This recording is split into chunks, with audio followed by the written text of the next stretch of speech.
Good afternoon, ladies and gentlemen. Welcome to another edition of Straight Talk with Kareem Bowen. I am excited to be with you. If you're looking via your social media platforms, you will see a lovely looking lady in the stream along with me. That is none other than Latrice Thomas. Latrice, welcome to Straight Talk. Thank you for having me. Okay, I'm excited about what we're going to talk about today. Today, we're going to be talking about believing beyond grief. There's a reason why I use that title. Stay tuned. Let's get in here. Let's like, tag, and share this conversation with those who are of your friends and the other individuals in your circle of influence.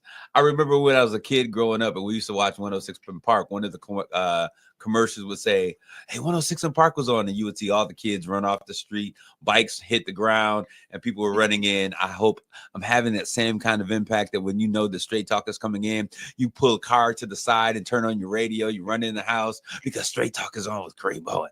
But I want to give a shout out just in case that's not what you do. I thank you for listening anyways. But we have with us in the studio, as always, my main man, my producer, Matthew, a.k.a. White Soul. What up, Doe? How are you doing today? What up, Doe? The great Detroit greeting. We thank you for that, Matt. School is about to start in just a day. You are going to be in full swing.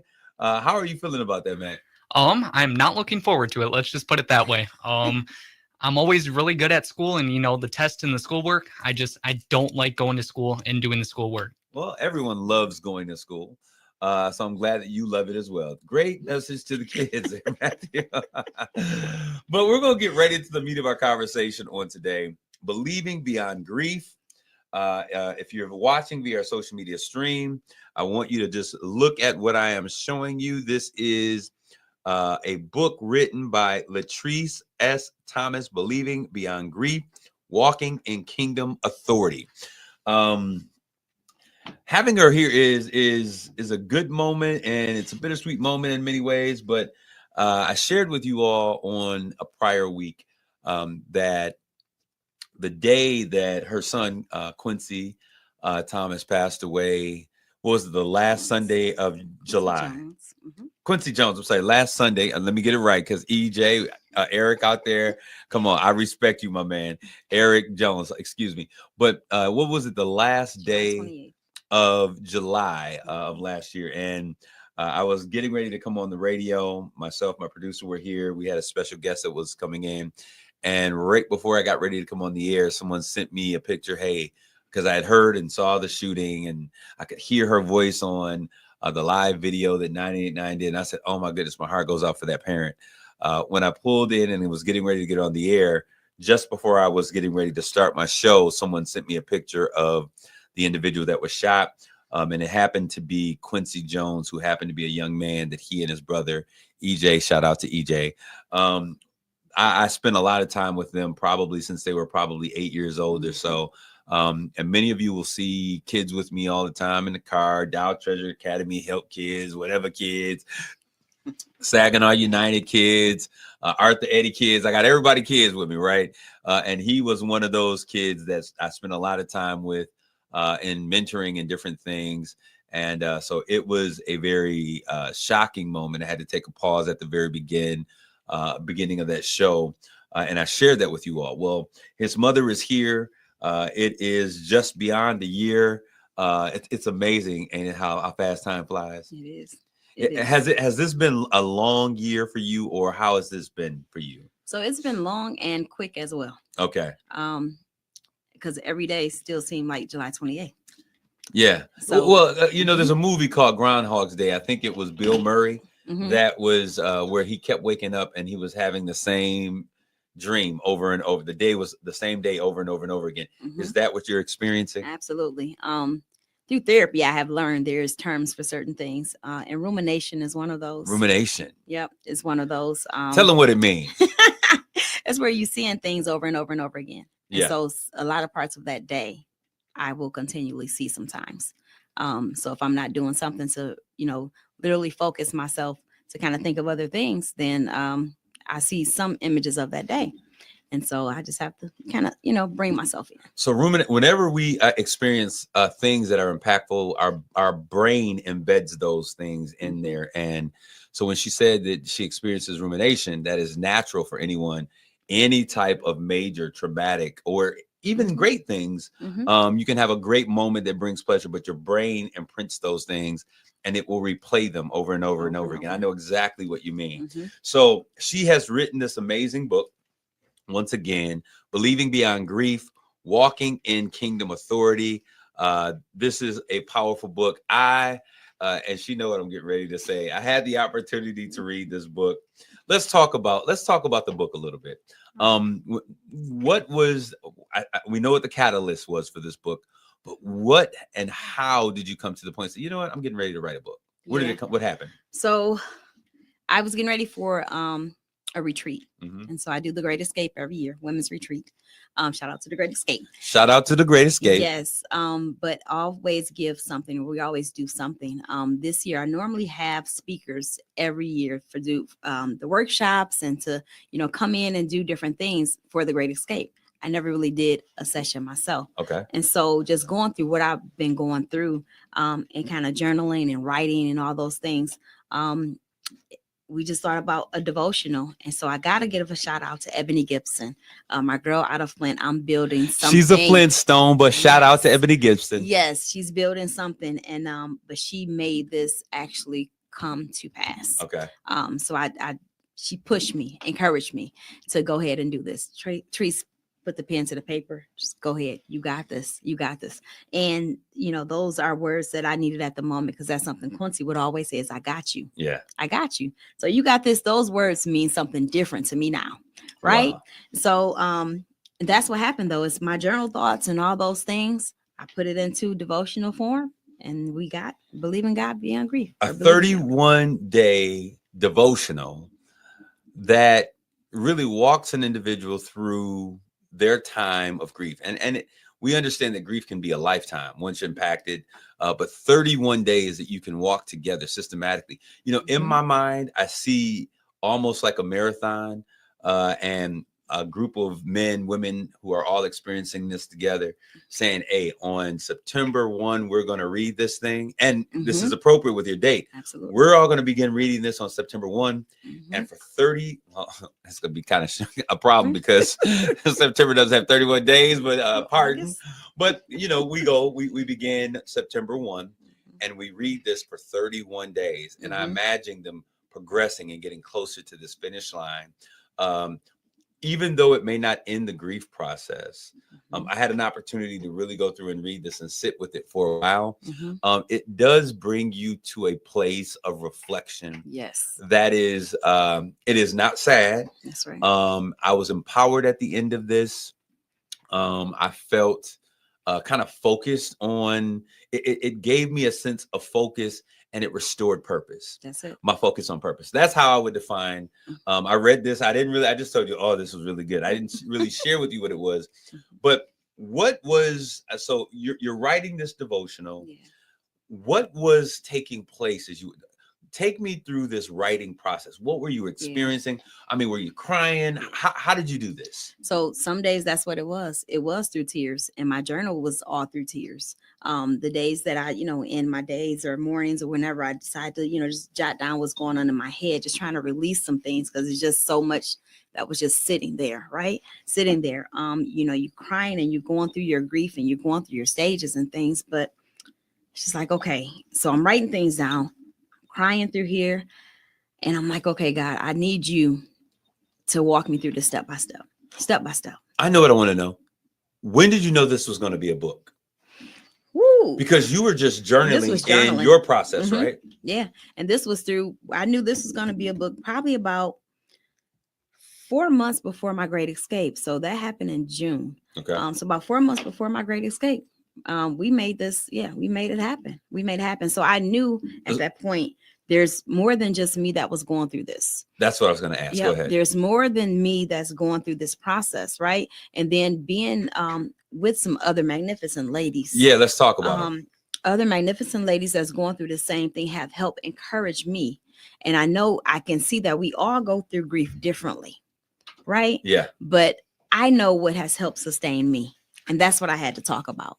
right? So when I'm around those ladies or whatever, I have to talk about nobody but God has kept me, Yes. you know? And so without him, I don't know where I'd be. You know, I have to let them know, you know, scripture tell me if I keep my mind stayed on him, then he'll keep me in perfect peace. So this is how I walk through this thing. It's not that it's easy. It's because it's God. I'm going to tell you,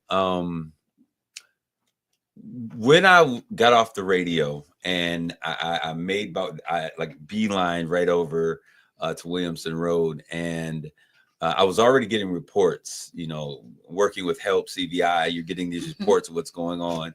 So knowing kind of like what was going on, people that may be involved, that kind of thing. And I got there and I wasn't sure what I was going to arrive when I saw you. You've been my sister. We have been through a million different things, good, the bad, the ugly, highs, lows, spiritual, you know, bonds and relationships. Like you are literally my sister. Right. And so my heart was aching and I was like, I'm not going to be ready for this. And when I saw you, I was blown away. Because, you know, there were tears in your eyes, but you gave me a hug. You was like, wow, this is crazy. And you were shaking your head. It's like, I can't believe it's unreal. And I was just like waiting for you, like, okay, sis, I'm here now. It's okay. You can let. And I'm like going, what manner of woman is this that she goes through this and she's able to continue to be positive? Yeah. Where does that come from? I mean, how did you maintain such a positive attitude through all of this? I guess knowing that everything happens for a reason. And again, I can't credit nobody but God. Man, just having faith in him, having a family of believers, being involved in the church family, having surroundings is so important. It's so important. Out there on the scene was church family just popping up everywhere, you know, everywhere besides, you know, my family, my husband, and different ones. I mean, but the church family rallying around me, I can hear them praying. I can hear them, you know, in my ear. And that's what you need during that time. Man. That's what you need during that time. You know, you upset and everything. And you can't believe what's going on. There's so much happening at one time, but you got to stay grounded somehow, knowing, okay, God, I need you now. And I can remember those words coming out of my mouth. God, I need you now. I need you now. Wow. You find yourself in an echo chamber of prayer, which is really different because normally we put ourselves and all we hear is the negativity and the negative voices that are around. But you found yourself in an echo chamber of prayer where people were praying and encouraging and inspiring you. And for anyone who's experiencing grief and you don't feel like being around anyone, I want you to understand that self-isolation is the devil's play shop. He wants you to be alone. You're the only one experiencing this. It happened to you. Why? Because God don't like you. Was there ever a time where you struggled and had some issues with God?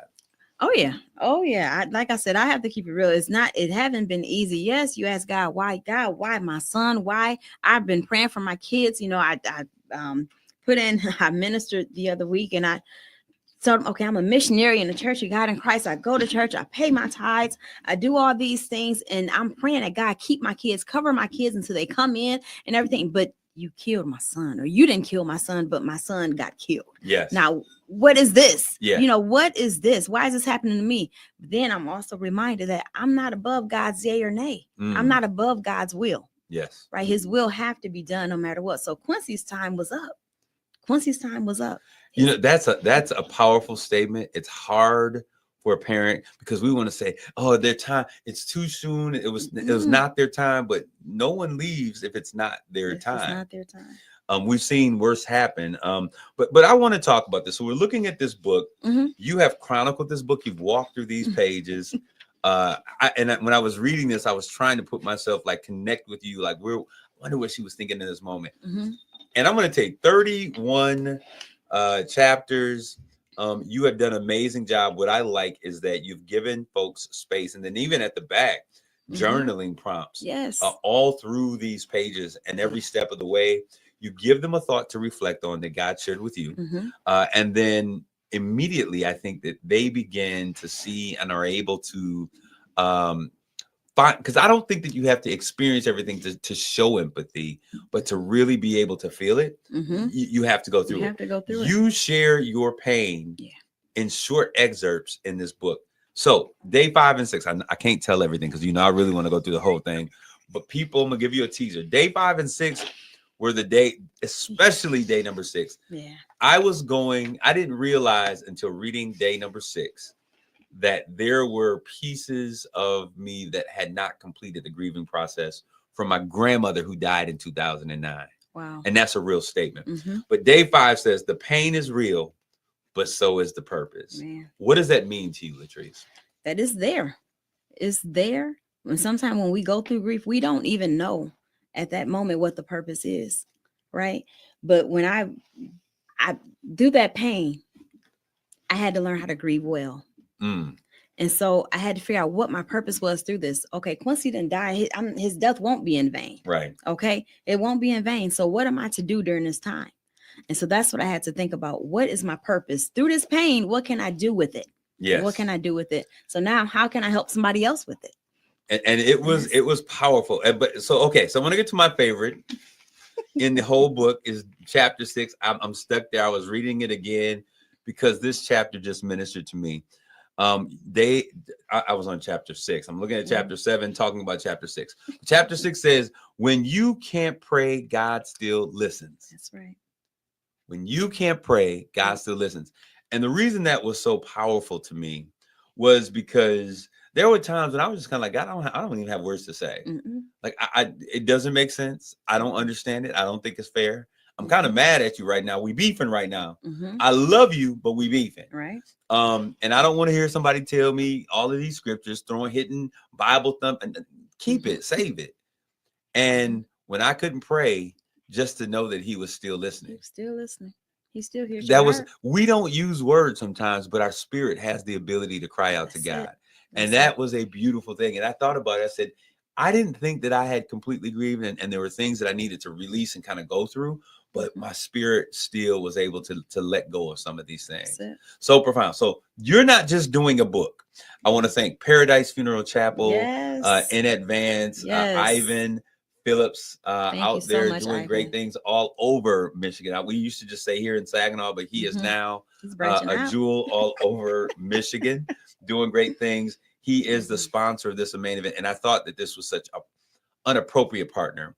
He deals with final stages. You're supporting them from the process of loss and kind of ushering him into that space, which is a hard place to be. And so helping them walk through this space, and you're having an event. Let's talk about the event. Those of you who are out there, you'll see this on all social media pages here, Kiss, all of them. 31-day devotional book launch, but it's not just a book launch. There'll be food there, grief counselors, live reading of chapters, special guests, sharing of stories, games and funds. If you are out there and you are in the process of grief, you haven't completed. It may have been 20 years ago, but you still have those ruminant moments where it comes back and it hits you, and the pain is just like it was on day one. I want you to listen to what Latrice is putting together. Her and the amazing woman from Help Family Peer Support. Share some of what you're doing, what we're going to be doing. So we want you all to come on out to this launch. All right, it's going to be great. And like I said, even though my book was birthed through the death of my son and gun violence and things like that, grief is for everybody. Everybody goes through this thing, right? So we want you to come out, hear the readings, hear some of the book, grab a book for you, grab one for your friend and your family, whoever's going through that process. But we're going to have grief counselors on hand, people who can pray with you, people who can counsel you, and you can sign up to get therapy. If you have not, listen, get a therapist. We love God, but we need to speak with somebody. Okay, we need to speak with somebody. So come out. It's gonna be a good time. We'll be signing books and all those good things. There'll be some merchandise there for you, and everything. So just come out and be a part. So we've been talking, and I'm excited because this is an experience. People, they'll remember some of the things that you say, but they always remember how you made them feel. And so it was important. I don't think that if you are not going to bring people who are capable and well able to do the work, that you don't, certain stones you don't move, certain gravel you don't disturb. So I am glad that during this book dedication and this grief survivors thriving event, you're going to have individuals. Casson Gates Yes. was one of the most watched videos both times that I brought him here Wow. on Straight Talk. And we were talking about men's mental health and emotion. And we talked about grief. People, when he speaks, you melt like butter. Wow. So he is going to be there. We have other clinicians. Paradise is sending their grief counselors to support this process. Yes. We're going to, I know we're talking about grief, but we're going to have some fun in the midst of this grief. Mm-hmm. We're going to have a little bit of food and fellowship. This is going to be absolutely amazing. We're going to take a quick commercial break. When we come back, we're going to talk a little bit more about this book, the event that's going to take place. It's not just for gun violence victims. It's for anybody who has walked through experiencing and trying to figure out this space called grace. We're going to take a quick break. We'll be right back.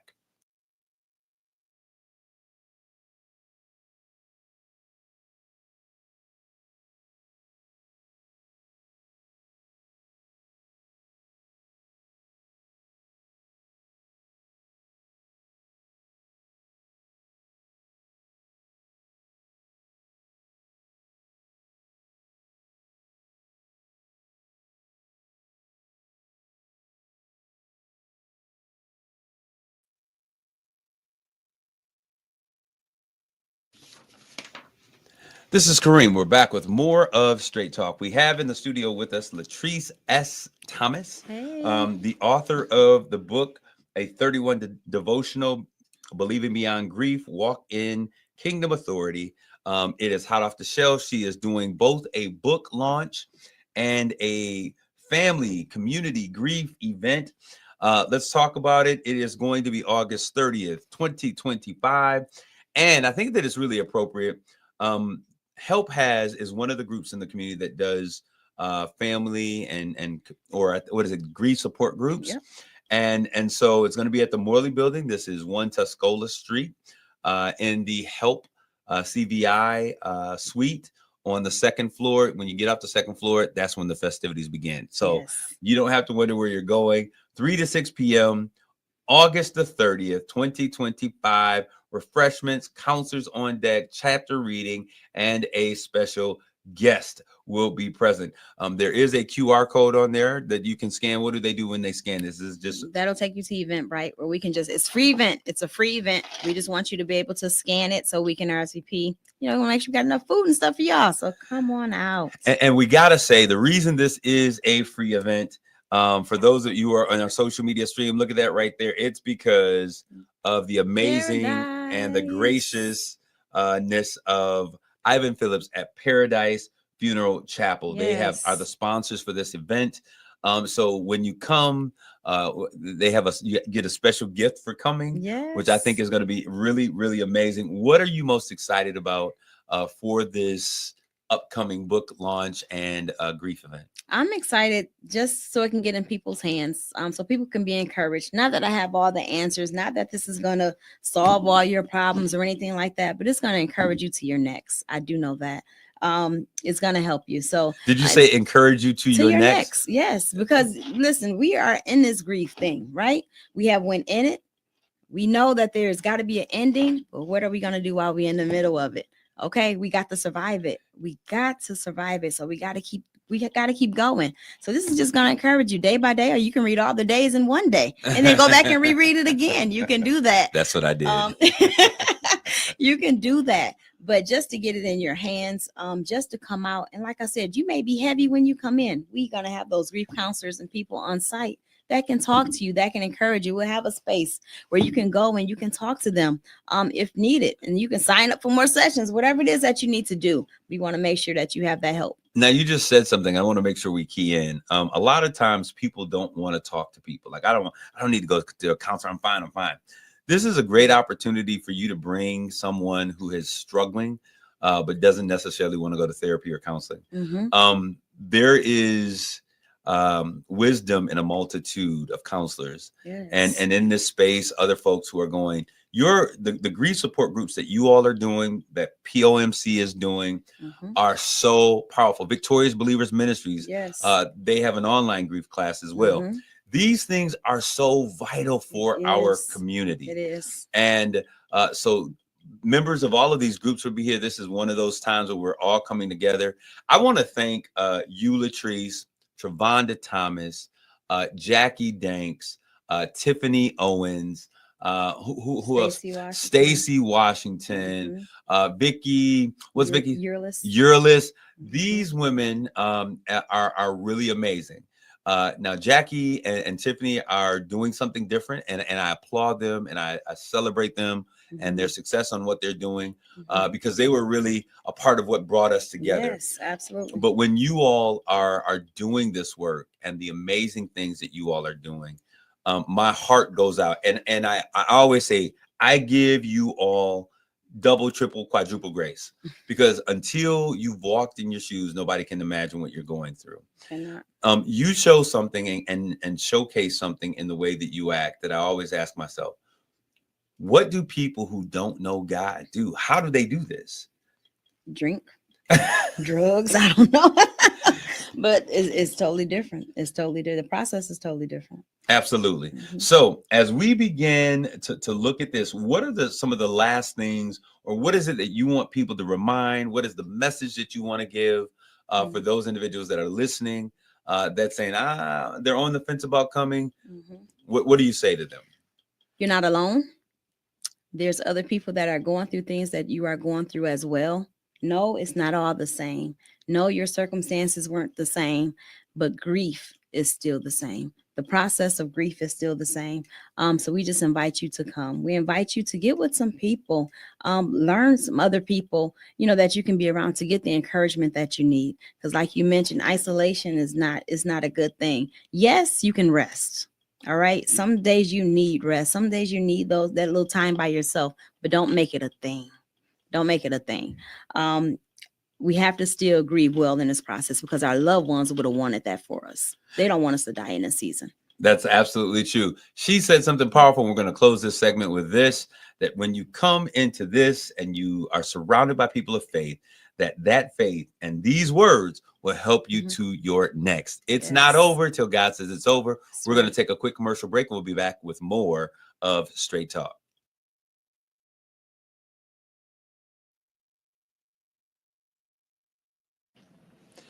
This is Kareem, and we're back with more Straight Talk. And so I want to thank you guys for allowing us to have that conversation with Miss Latrice, a powerful conversation about being resilient, about growing and moving beyond your pain, about taking your pain and turning your pain into power, understanding that after the gloomy days and the gloomy nights, that there is still hope, there is still purpose. And I am just so excited to see her and these other women find their voice, find their power, to begin to walk in destiny and in their true authority. So once again, I want to share that information with you all that are here in our listening audience, on our stream, on KISS 107.1 WTLZ, and let you know that date once again for the 31 Devotional Book Launch and Grief Support Group is 8/30/25. You all are invited. Please, if you're out there and you need to scan the QR code, I'm going to hold it up so you can just scan it once again from the screen, because I want you all in attendance. I want you to get the help that you need. Nobody should walk through the valley of grief alone, but you should fear no evil, for your God is with me. His rod and his staff, they will comfort you. Once again, thank you for those amazing sponsors, Ivan Phillips and Paradise Funeral Chapel here in the city of Saginaw. Come, and we're also going to talk about it. I'm going to share this before I move over to the things of what's on my mind. Miss Latrice, as you noticed, she had to scoot out of here. School is back in session, so she's out there doing mommy duties, picking up the kiddos. But I wanted to make sure that I shared with you all, it is time out for us as the village, that, the chickens have to run for their life when someone dies in our family, because we got to fry chicken and sell chicken dinners and fish and all of these other things. We have to spend a great deal of time doing GoFundMes and all of these other things, when we could really benefit ourselves by just some simple life planning. And I know somebody says, hey, times are hard, times are tough. But what you do know, even though those things are existent, that death is an inevitability. It's going to happen. It's inevitable. So there are some things that we can do. And Paradise Funeral Chapel has been amazing So much work they have done and never been paid, and I hate that. But we're going to show you how you can be a benefit to those in your family and to the future. When we talk about legacy, people who are wealthy, many of you think like, oh, they're just rich, but you need to understand how many of them they convey their wealth to the next generation, and that's through insurance. Insurance is the way that wealthy people continually add value to the generations that are coming after.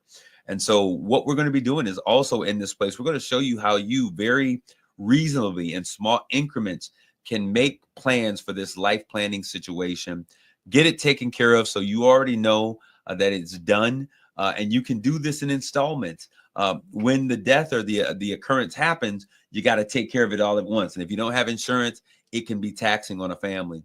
But while we're alive and while we're doing this, we're spending, $30, $60, $120 on nails, another $50, $60, $120 on getting feet done, lashes, eyebrows, haircuts.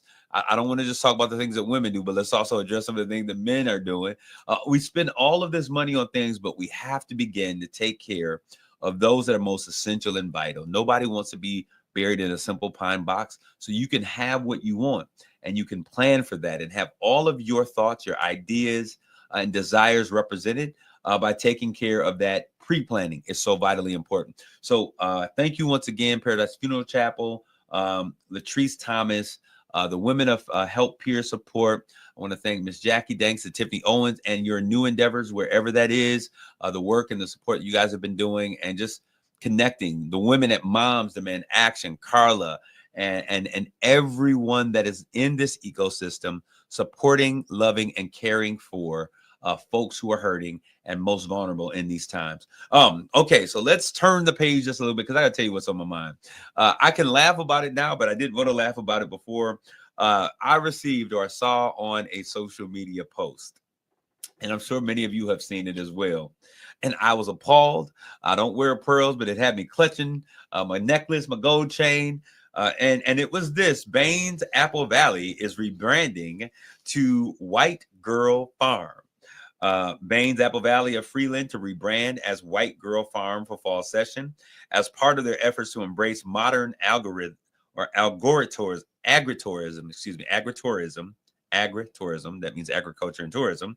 Baines Apple Valley will undergo a rebrand before opening its orchard and gift shop this season. Owner Brad Baines says the name change reflects the customer base that has kept his business thriving in recent years. It was the reflective customer base. No one really picks apples anymore, said Bain. That's not true. Our core audience is white Christian women in white hats, lots of plaid, and suede ankle boots. Our gift shop offerings will also change to reflect fall fashion, also for aspiring quote unquote trophy wives. Bain says his secondary customer includes husbands and boyfriends who spend money on craft beer and chill bread bowls. Now, just those descriptions alone, if you're a real brother and you really know the deal and you understand and you out here fighting for the cause, and a company in your area that you patronize, that folks like you patronize, is saying that they're really rebranding this to be Lily White, like the new version of the Stepford Wives, you got a problem. And so when I read this, I was like, this is not about to happen. I can't wait to get on the radio because we going in. But I realized, and I want to say it here before I even finish, because somebody might just be tuning in. I found out that this was not true. How did I do it? I did my research. So I called out there. It didn't sound like the family that ran this. It didn't sound plausible in this day and age, but there's so many weird things happening around race and the delusion of DE&I and moving back to a time when when we were great before. And so I wasn't sure because there's so much craziness that's happening right now that I had to check it out for myself. So I'm glad that Holy Spirit told me to do this, and I did check, and I came to a resolution. But let me continue, because now that I'm not so angry about this, and it's been some time, I can laugh at it. I can see the humor to some degree. Although I don't consider this funny, if I were the owners of Baines, I would be highly offended and upset because many people aren't going to take the time to find out what's real.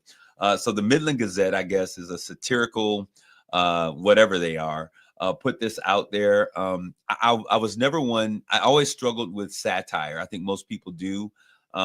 Because if you like something or something is a particular way to you, it's hard for you to find the humor in it when other people are poking fun at systems and things, and you become the butt of the joke.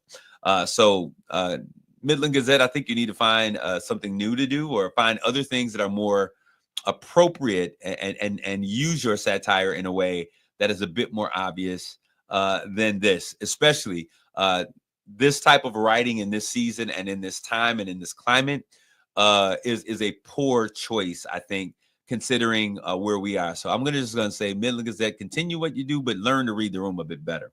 But it goes on and says, Bain says his secondary customers include husbands and boyfriends who spend money on craft beer and chill bread bowls. The orchard, which was once the centerpiece of the farm, will now be known as the backdrop, a space where customers can stage photos of themselves. Baines will now order apples from a real orchard to avoid disturbing the picturesque background. Other changes include newly installed selfie stations, live music featuring acoustic covers of Ed Sheeran, the one that all the girls love, and children's interactive workshops where kids ages 4 to 12 can learn to tie their own blanket scarves. We look forward to welcoming customers this fall to all new orchard experience, said Bain. And just to be clear, you don't have to be white to come and enjoy all that we have to offer. I think it's important to mention that, frankly, it'd be nice to see more diversity around here. Now, you put all of those things that scream suburban white America, all of the things, the tying of the blankets, the apple orchard, the plaid, and all of those things, the chill beer and bread bowls that Black folks just don't do. But then you talk about diversity. Now, that is a dig that sometimes kind of rings true with how people discuss things. I was talking with a company that said, if you want a job that rocks, come to Hemlock. I was like, that will never float. That's dead in the water. So I'm glad they diverted and went a different direction. White Girl Farms open Friday, August 15th for some reason. But what I want you all to know that I called in, this was absolutely not true. This was the Midland Gazette's attempt at satire. I think it was funny. The wrong timing, the wrong climate, considering that we now have UF troops in D.C. National Guard is now in D.C. And creating military states, arresting people, tussling with people. Now we're hearing that other states are sitting in their National Guards. And there has been rumored, and I don't know how true it is, that they are looking at moving from batons and tasers to actually to arming those individuals. If you're Black in DC, if you're Black in Baltimore, if you're in the DMV area and you happen to be Black, stay indoors. Don't go outside. No, I'm just joking. We have to be able to the ability to be free. But I need y'all to understand something, and I want to say this very clearly. See, they thought that we were going to run to the streets. When I say they, I'm talking about Trump, his racist Republicans, and the MAGA folk. They are not all Republicans, but I said it, Trump, his racist Republicans, and those MAGA folks. I got one individual that I went to school with, Julie Cox. I celebrate you on today for being a loving Trump fan and everything that's going on. No, I did not call you racist, but your posts say that you are. So I'm talking to those kind of individuals. When we look at where we are and we look at what's going on, this is a scary and a very dangerous time for Black Americans, for minority Americans, be it Black, Asian, Puerto Rican, Haitian, Palestinian, wherever you may come from. It is a very dangerous time because the rhetoric is going through the roof. The rhetoric has changed to action. I'm going to tell you all, Project 2025 was the beginning. Everything that we ever do starts with a thought. That thought becomes a plan. Those plans become the rhetoric or the conversation. Then people take those words and they make actions out of them. We now see the actions that are causing our nation to be divisive. So we are now sending in troops to places. DC has not been safer in years. They are at a 30-year low in terms of violence.